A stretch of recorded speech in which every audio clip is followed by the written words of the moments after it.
lawyer sometimes is like being in a bad marriage. The person across the table from you is usually just being mean and rude to you, and so speaking to a nice group is going to be a pleasure for me today. So I've been asked to address the question of issues facing Christians in the UK today. Let's start talking about what's going on in this nation, because this used to be a godly nation. It used to be a nation that sent missionaries across the world. It's a nation that has given much to the world by way of the prayer book, wonderful hymns. Yet 60 years on from when Queen Elizabeth took the throne, things seem to be a lot different. And let me tell you what I'm talking about. So at the Christian Legal Center, we literally receive calls daily. Sometimes the phone is just ringing nonstop from Christians who feel affected by the culture. Whether they've lost their job, whether like in Southgate, they were arrested for street preaching, any number of issues. But one thing is clear, the culture has turned against Christianity. It has become intolerant to those of us who want to live out our faith. So the question is, why has culture come crashing down so fantastically in the last 60 years? You know, my hypothesis is that the floorboards have been rotten for a very long time, and things have just finally come crashing through. So let's compare what England looked like when Queen Elizabeth took the throne to what it looks like now.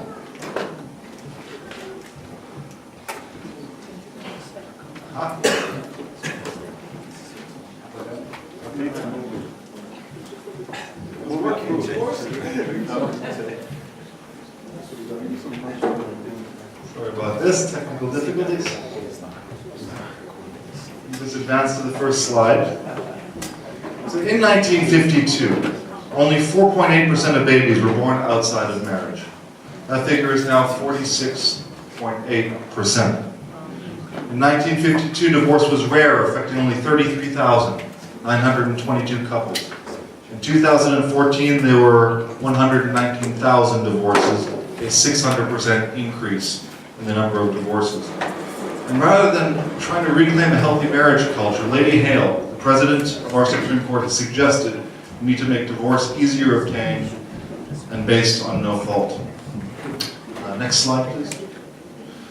In 1967, when abortion was legalized, there were 21,400 abortions. In 2016, despite the cultural mainstreaming of contraception, there were 208,553 abortions, nearly 10 times the amount from 1967. And since the decriminalization of abortion in 1967, more than 9 million children have been aborted in this nation, making the mother's womb the most dangerous place to live for a young child. To put that into perspective, I'm of Slovak heritage. That number of 9 million, if you take Slovakia, Slovenia, and Luxembourg combined, the populations of those entire nations, that doesn't make 9 million. That's the numbers we're talking about. And to be honest, I was in Parliament on Wednesday debating the issue of extending abortion in Northern Ireland, the prohibition to liberalize it and make abortion easier to access. And the one thing I didn't hear from anyone on that panel was any acknowledgement that the unborn child has any worth whatsoever. That whole committee meeting was based on a very dubious Supreme Court decision which had no precedential value. And I mentioned Lady Hale a little bit earlier, who said we should make divorce easier to obtain and based on no fault. In that Supreme Court judgment, if you look at it, you can find it online, paragraph 7, she likens having an unwanted pregnancy to having a parasite.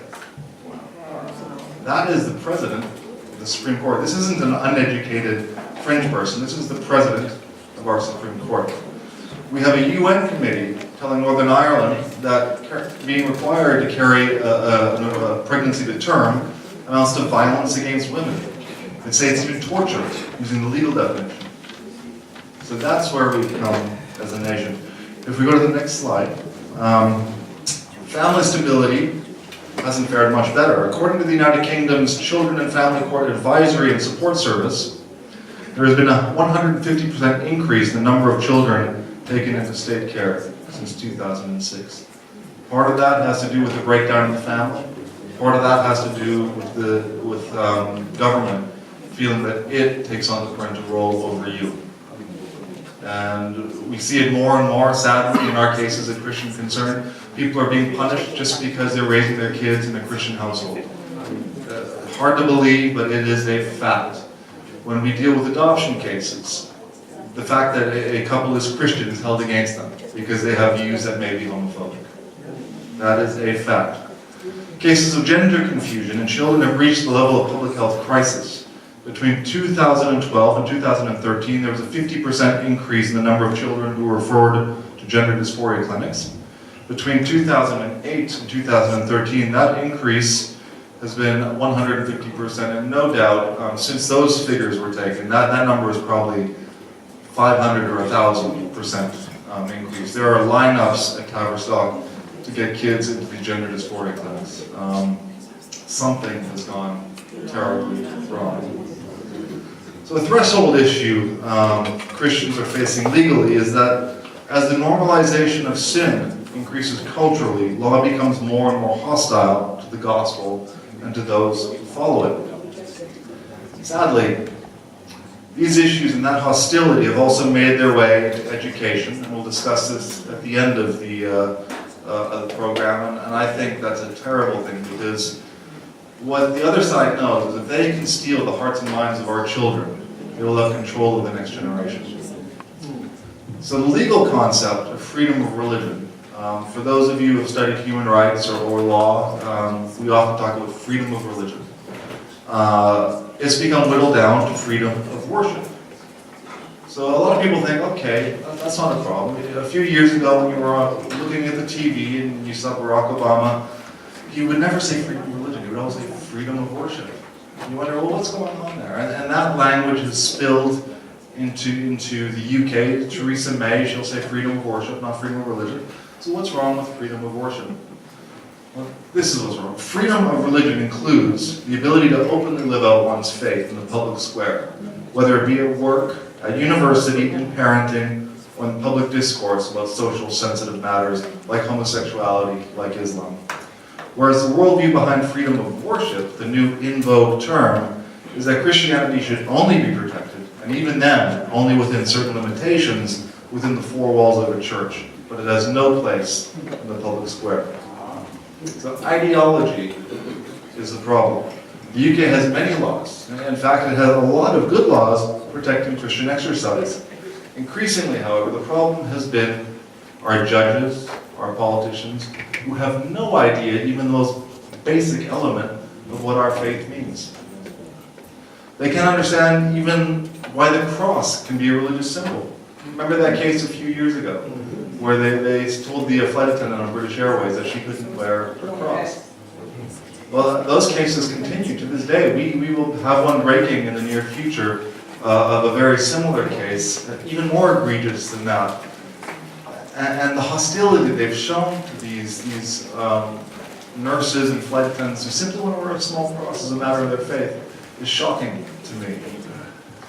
Now, following the atrocities of World War II, there was a realization that power must be taken away from governments in order to avoid tyranny.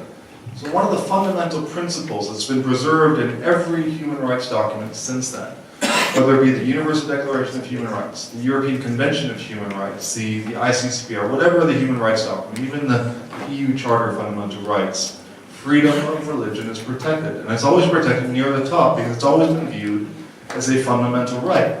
Now, whereas in the 1950s and 1960s, when these documents were being drafted, people viewed Christianity with respect. If you went to church, it was respectful. You were a person to be respected.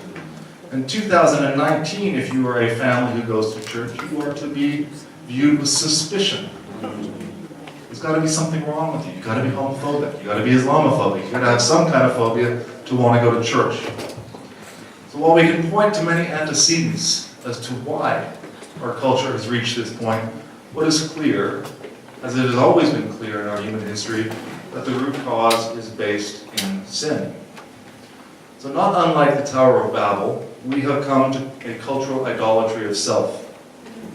the false and fatal belief that we no longer need God because we ourselves are gods. This was one of the underlying principles behind the Enlightenment. We no longer need God because we have human reason. We've gone beyond this small idea that there's a God. We know better now. That's old-fashioned. We've got science and things like that. Which is funny if you go back to the Enlightenment time and look at what they'd actually believed back then compared to what we know now. It's just the arrogance of human reason, the belief that we really are smarter than we are. Jeremy Bentham is a famous utilitarian philosopher, and he took the next natural progression in this line of thinking. He believed that our actions as humans should be gauged by what he called a felicific calculus. That is, we must measure each of our actions and maximize the amount of pleasure we have and minimize the amount of pain. So any concept of the common good fell at the wayside at that point. It was all about, I need to do as much as I can for myself. So whether it be aborting children, dehumanizing the unborn child, whether it be destroying the concept of marriage and family so that I can live out my own life of whatever sexual ideal or identity I want to live it as. Whatever it might be, we want unlimited choice without any responsibilities. And you know, the humans played a role in that. Sadly, too, so is the church. So is the church, particularly the Church of England. I would point to them specifically in this nation. The church should never, ever capitulate to culture. Christ transcends culture. Christian love means far more than tolerance. Sometimes Christian love means flipping over tables of money changers in front of the temple. To answer the earlier question of why things seem to have gone so terribly in such a short time, the answer is, as I said earlier, the floorboards have been rotten for a long time, and it is now just coming crashing through. As a culture, we now care more about rights than our responsibilities. Perhaps the first time in our history that we've thought about that in that way. We've hijacked rights language to give free license to any number of sins. And people aren't ashamed, whether it be in front of Parliament, in front of a court, they will argue for their sins and their right to live out their sins unashamedly. And they will criticize us for trying to defend moral principles in the law. We have turned away from Christ and created a world made in our own sinful image, and we now worship that image through the law. So David Cross, in his upcoming book, highlights two statements showing just how far as a society we have strayed away from our Christian heritage. If we can advance to the next slide. So Lord Denning, in his address in 1952, Lord Denning, in an address in 1952, said the following: "It is, I suggest to you, a most significant thing that a judge could draw his principles of injustice from the Christian commandment of love. I do not know where else he could find them. The common law of England has been molded for centuries by judges who have been brought up in the Christian faith." Now compare that to Sir James Munby's address to the Law Society in 2013. Not that many years later, and the worldview has already changed. That worldview is now, and this is from one of the highest members of our courts, religion is no longer the business of judges. The court should not try to be guardians of morality, because there is no longer one definition of right and wrong in the wake of the sexual revolution. Judges should now take people as they find them. Beliefs about matters such as sex outside of marriage or homosexuality, held by the majority in the 1960s, are as distant to modern Britons as ancient civilizations such as Nineveh and Babylon. The sexual revolution and the legal issues associated with it are worth discussing, I believe. I think that it's very clear that what we're living out today are the poisonous fruits of the sexual revolution. Those being abortion, rampant divorce, the redefinition of marriage and family, mainstreaming of pornography, sexual orientation laws, the homosexual agenda, and rampant idolatry.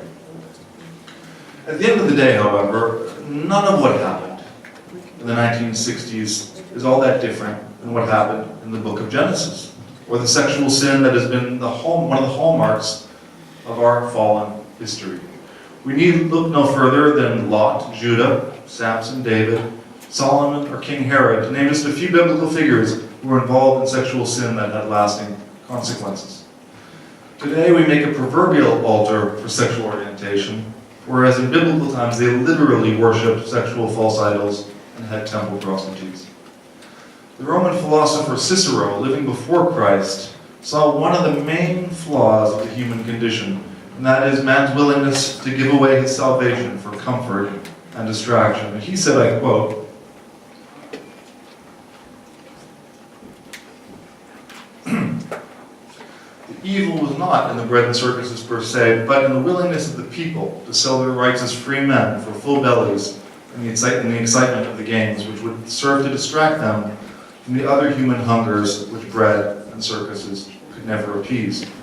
So more than 2,000 years later from that statement, not much has changed at all. In fact, Christians by and large aren't standing up because they're afraid of losing their reputation, losing their job, or somehow being embarrassed in front of their friends. That is precisely what Cicero was talking about. So not surprisingly, despite all of that, despite that fatal condition, the cure has never changed. It is Jesus Christ, our Lord and Savior. That's what makes all of you here today so important. It is your calling to resist the cheap bread and circuses and to be the defenders of the truth. This is your Daniel moment. What the law prohibits and what the law encourages matters greatly. It is a reflection of the thing culture holds dear. Every law has a moral quality. There is not one single law on the books today that doesn't defend some kind of morality. I remember when I went to law school, they asked us, that was the first question they asked us in law school, name a single law that doesn't have a moral quality. And you can't. The only question is, which morality that law is defending. And I'll tell you what, it is no longer defending Christian morality. So let's look at the Equality Act for a little bit. I think the rolling out of the Equality Act in 2010 has been muddled. It's been confused. I think it's entirely likely that Parliament had an agenda in making it so loosely worded, so there was no legal certainty or foreseeability for service providers, educators, or even churches to know how to act when these challenges came their way. Sadly, the end result has been that many Christian ethos-based entities will betray their own beliefs and ethos in order to avoid potential litigation. Others may find themselves invariably and sadly at the center of litigation, and the reality is that the courts have provided little or no guidance as to some of the fundamental issues facing all of us today when it comes to living out our faith in the public square, living out our faith when we provide services, refusing services based on conscience grounds. The law is getting better, but there's still a way to go. So before I get into the Equality Act, I'd like to take a little bit of time to talk about another fundamental issue, and that is the freedom to share your faith. Now, Pastor Ade mentioned the outrageous, absolutely outrageous incident in Southgate. Now that gentleman, Pastor Ade knows him personally, arrested, taken to the farthest end of the jurisdiction, left in the middle of nowhere, which is just unacceptable. He finds a way to a bus stop, gets on a bus and goes right back to Southgate and continues preaching.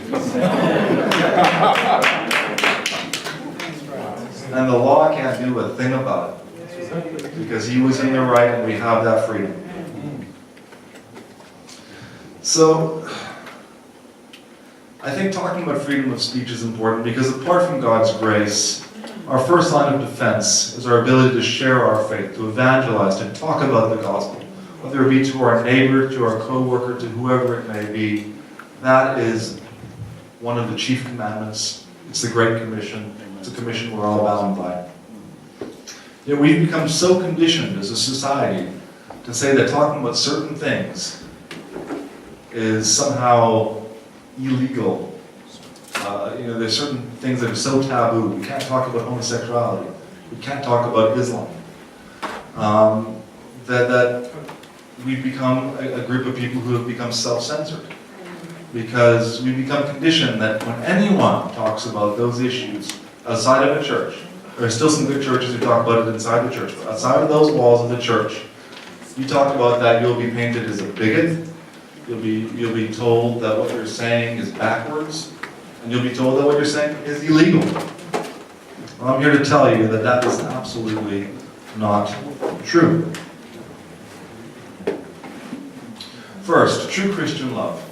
This is true Christian love. This isn't this watered down concept of tolerance that you hear about all the time here in the United Kingdom. True Christian love is not bigotry. It's the source of speaking biblical truths. And second, the law robustly protects your ability to speak the truth and even to offend others in doing so. So we all know, to the hopeless sinner, someone caught up in their sins, there is nothing more offensive than the gospel, because it shines a bright light on all of the terrible things you've done in your life. Those things that no matter how bad you are, your conscience tells you, I am a sinner. On the flip side of that, once that same sinner accepts Jesus Christ into his heart, there's nothing more beautiful than that very same gospel that has saved him from his sin. So as a ministry dedicated to the promotion and to the defense of the gospel, the Christian Legal Center has increasingly been concerned with the implications for freedom of speech that have resulted from so-called hate speech laws. How many here have heard the term hate speech laws? You may not know the term, but you can guess what it means, that saying certain things that are hateful are illegal. So the question is, what are hate speech laws?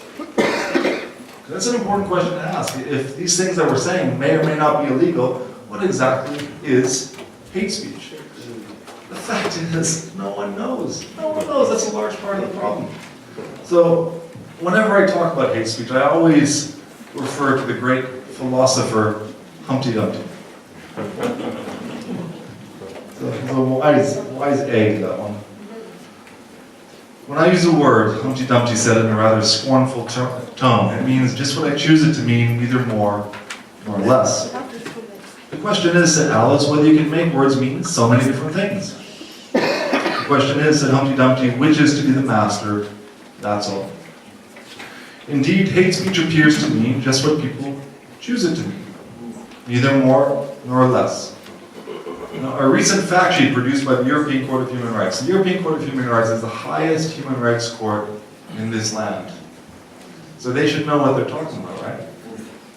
So they have said, in defining hate speech, that, and I quote, there is no universally accepted definition of hate speech.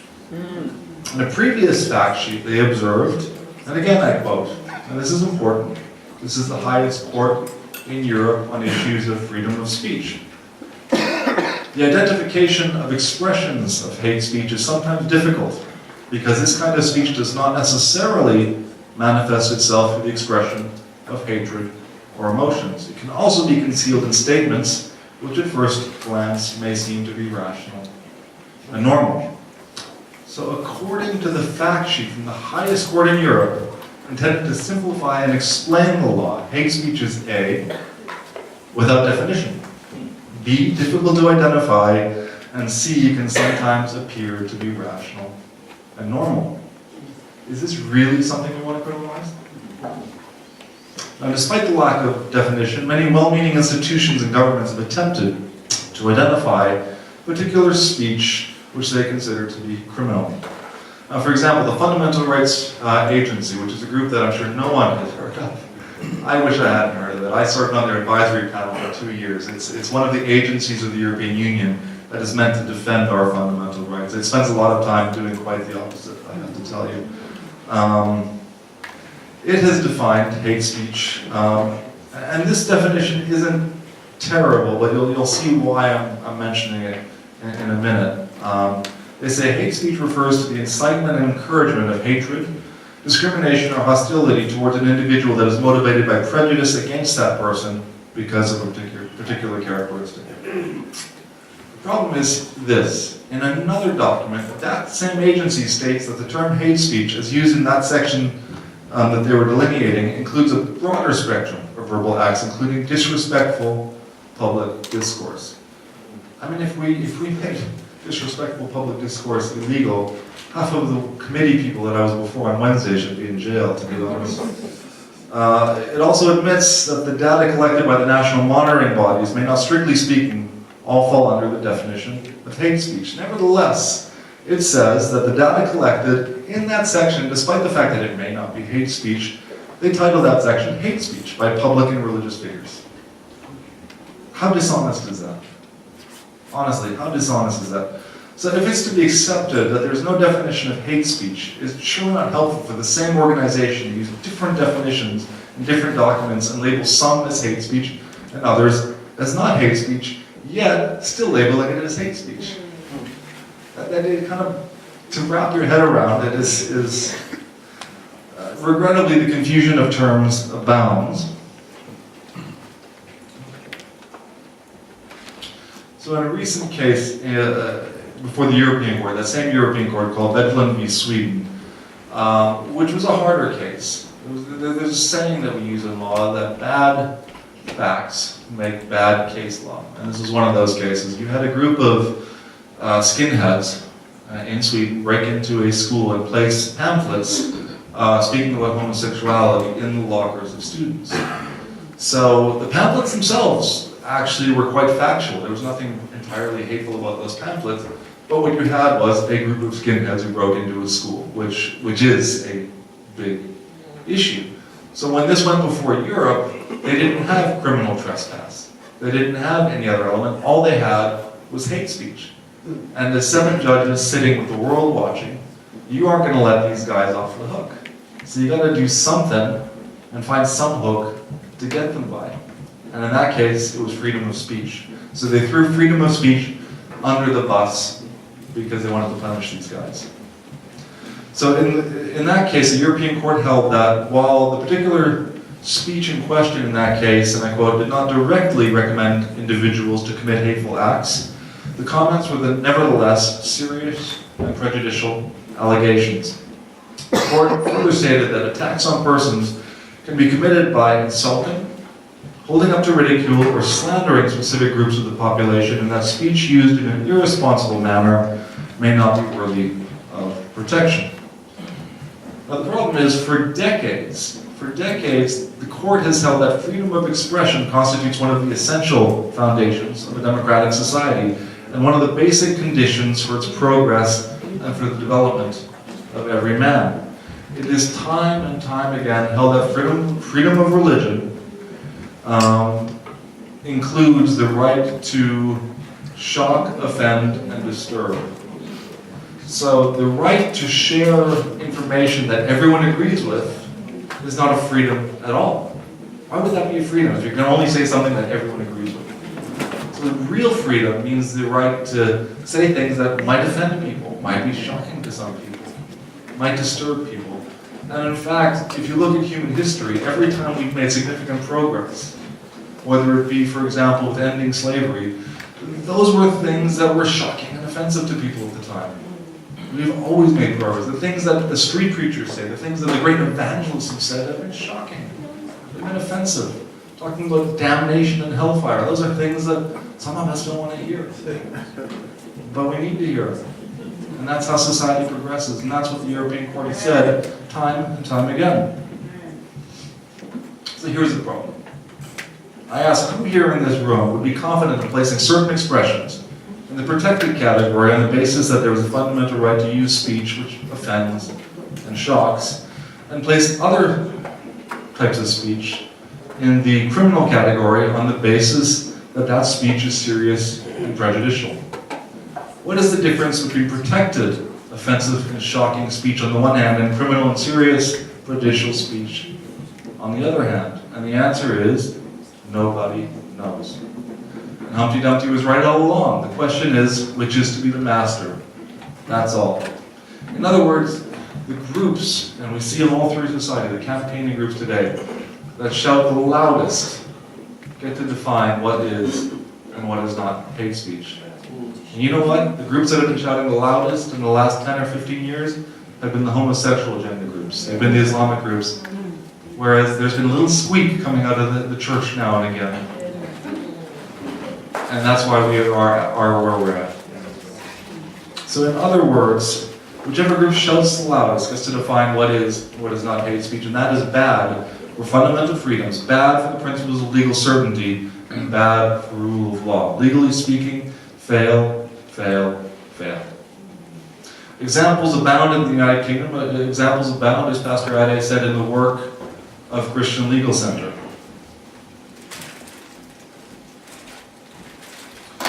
Let's start with Barry Trahorn. I love Barry Trahorn. Barry's got a good heart. He's just an honest, God-fearing man who loves sharing the word. So Barry is an ordained Pentecostal minister who was pushed out of his job at a prison, literally for quoting 1 Corinthians 6 during a voluntary prison service. So you got a man here who's basically volunteering, not getting paid a whole lot, at a church, ordained Pentecostal minister, who during a voluntary prison service, no one had to be there, it was voluntary, does what? Quotes the Bible. Now, what's insane about this particular prison is that a large portion of that prison population are there for sexual offenses. So him preaching on sexual morality in a prison was deemed to be offensive. Now, the complaining prisoner who got Barry basically fired was someone who was in there for having sexually assaulted young boys on several occasions. The court took that gentleman's opinion over that of a Pentecostal minister about what should and shouldn't be appropriate to say in a prison ministry. How far astray have we gone when our courts are saying that we cannot preach sexual purity in a prison filled with sexual predators? So speaking of prison, one of our most active clients is a gentleman by the name of Mike Overt. Now, Mike's a street preacher. He's been arrested more times than most drug dealers, to be honest. Now, I admit, I'm using a little bit of hyperbole, just a little bit, because he's been arrested a lot. But what has he been guilty of? He's preached the word. Now, some of the things he's preached on are not things that a lot of us talk about in polite society. He talks a lot about sexual immorality. He talks a lot about homosexuality. He talks a lot about why Christianity is better than Islam, and that rubs a lot of people the wrong way.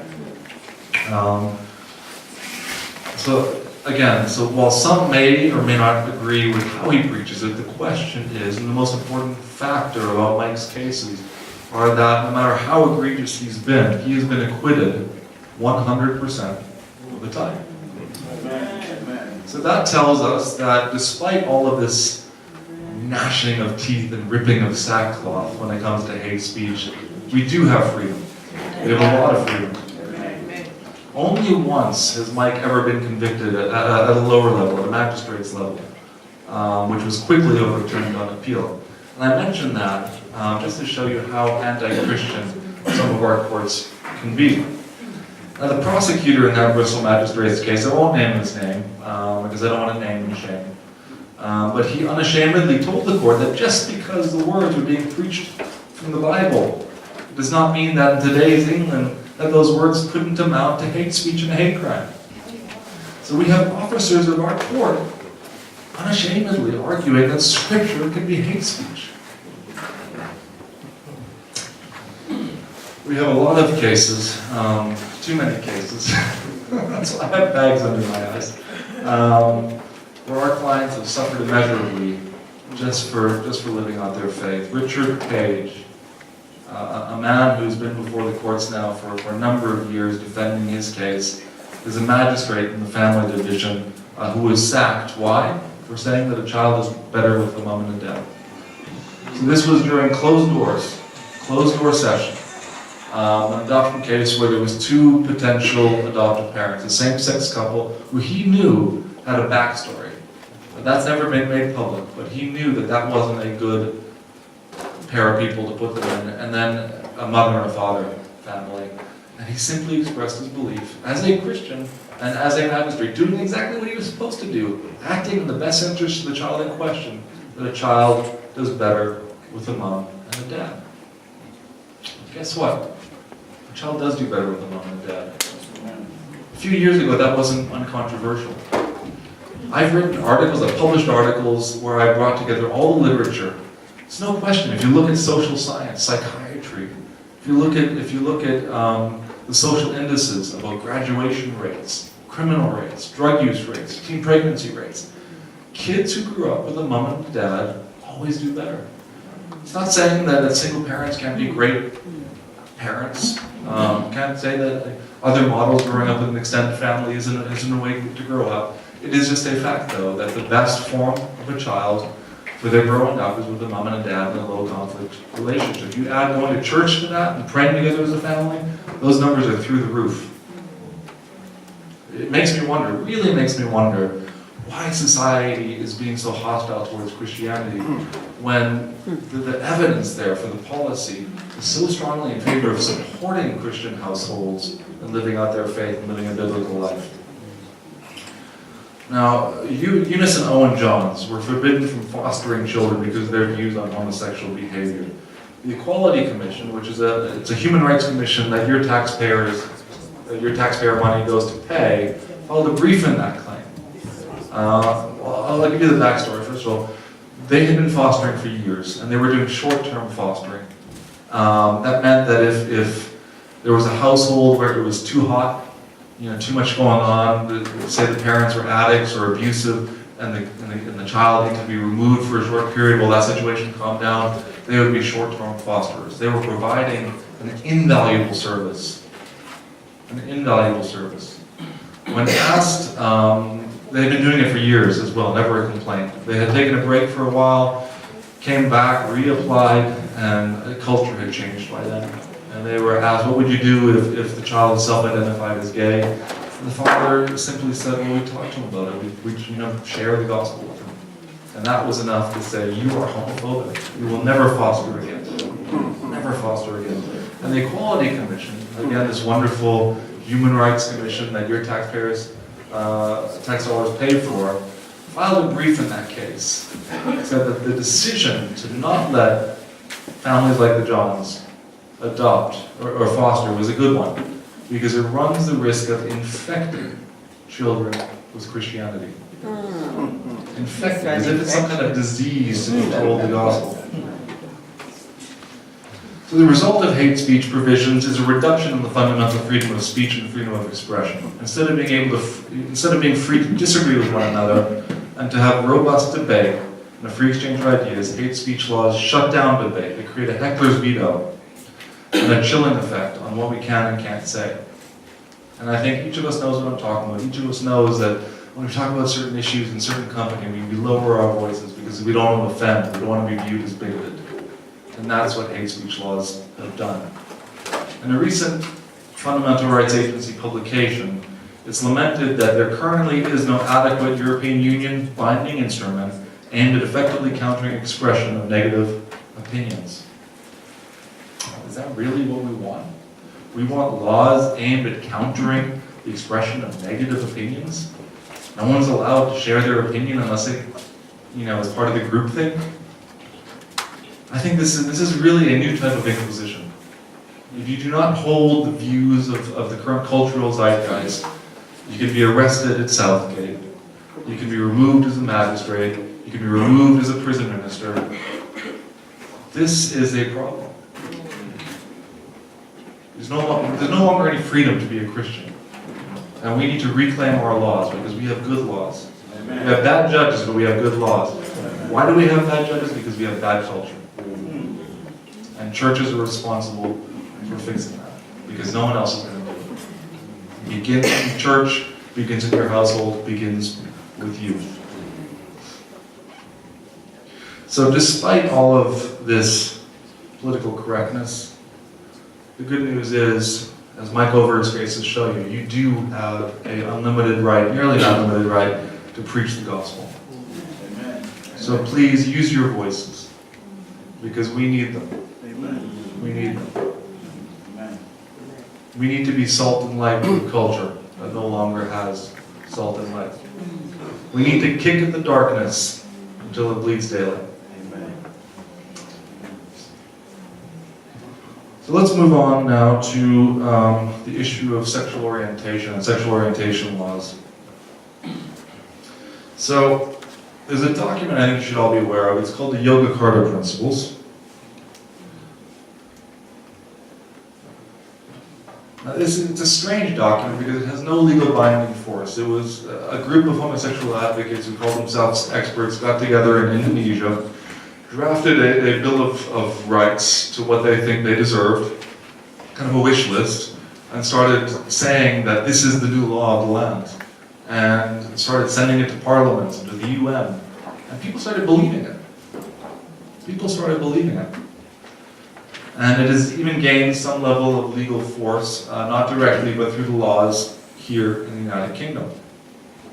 So the principle of sexual orientation is defined in the Yoga Carta Principles as each person's capacity for profound emotional, affectional, and sexual attraction to, and intimate and sexual relations with individuals of a different gender, or the same gender, or more than one gender. Now, this definition of sexual orientation is dangerous because it equalizes all sexual relationships, divorcing sexuality from its biological purpose, which is having children, and it also tells us there is no social responsibility for our sexual acts. It doesn't draw the distinction, and this is a problem not just with that, but in the law in general, here in the UK and at the EU, between, on the one hand, discriminating against someone because of their sexual orientation, or having a moral opposition to homosexual behavior. The difference between loving the sinner, hating the sin. So the law in popular culture has wound that up into one and the same act. And it's really handicapped churches in a very serious way. So much so that because of this confusion of terms, any number of service providers, including churches, wedding cake bakers, florists, wedding photographers, anyone who's in the wedding business has been affected. And those cases, we've heard about them here in the United Kingdom with Asher's Baker. We've heard about them in the United States. They've been at the Supreme Court there as well. So I think there's several important principles here at play. So the reality is we oversimplify the arguments when we talk about rights of conscience. And the two arguments that they use all the time, and they're there on the screens, is first, that refusing, that anyone going into business should not be able to refuse providing a service to a prospective client on moral or other grounds. So you're in business, you've kind of lost your rights, you have to serve anyone based on any reason they want. That's just what people think the law says. And second, such a refusal is akin to racism or any similar act of prejudice, so that if someone who comes in and wants you to solemnize a same-sex marriage and you say no, that's as bad as being racist. It's the worst kind of prejudice. You're a hateful person, and you should never say no when someone asks you that, because everyone's equal love, you hear that everywhere. Those arguments are fallacious. They're wrong. And I'll tell you why. The first argument, it's important to remember that just because you go into business doesn't mean you check your human rights or your social rights or your legal rights at the door. You still enjoy those rights, whether you're a businessman or not. So this idea that just because you're in business, you have to do business with everyone, is simply wrong, and it's silly to be emphatic.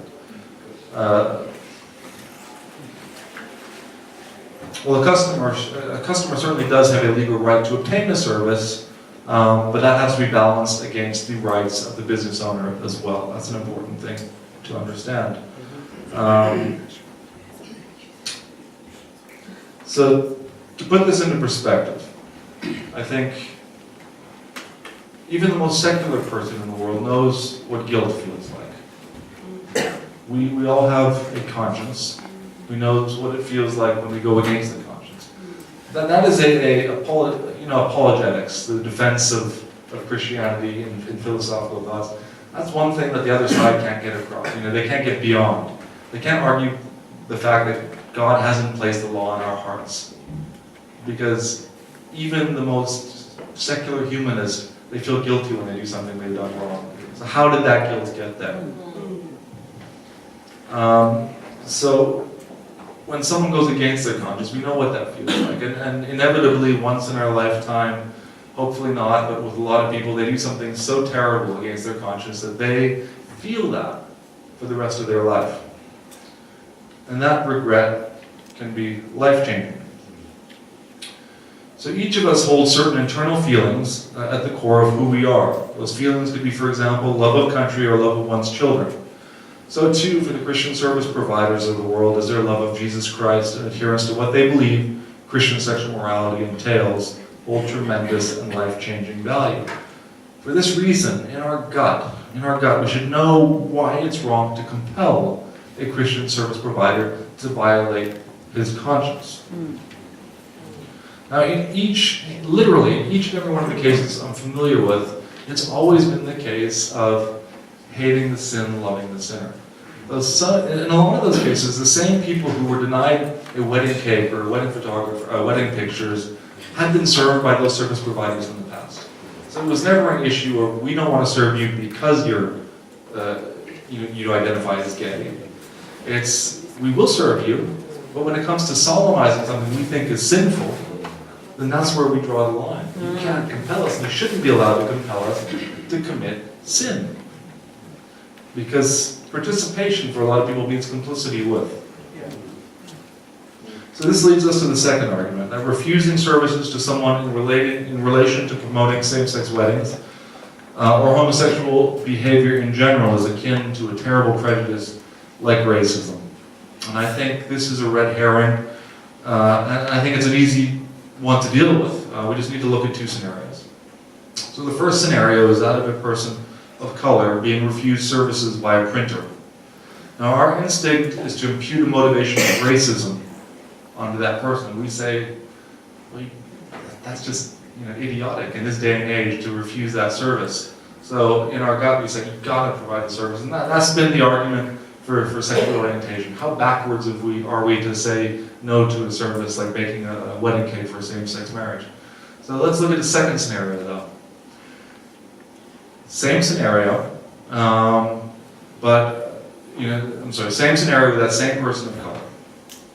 Same printer, but let's add that the printer in question is Jewish and the client is wanting him to publish virulently anti-Semitic literature.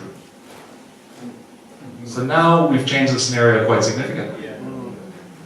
And I don't think anyone would say we need to force that Jewish printer to print that anti-Semitic literature, no matter what the color of the person asking that request. And take it one step further, even if that Jewish printer has never himself experienced anti-Semitism, it's bound up in the very existence of who he is in the human history of the Jewish people. Well, as Christians, we have that morality bound up in our very existence. And forcing us to provide services is not all that different in that case. So sexual orientation laws, unfortunately, they pervade every area of our lives, whether it be adoption laws, surrogacy, artificial procreation, all of these are affected. The rights of teachers, employees, service providers have been affected. We have a book stand here, manned by the great Andrew Boba. A lot of great materials there. A lot of great materials about a lot of what we're talking about here today, about knowing your rights, about knowing some of these issues. We encourage you. A lot of that stuff is free, some of it's for pay, but really some encouraging, wonderful material. So we encourage you on the break to go.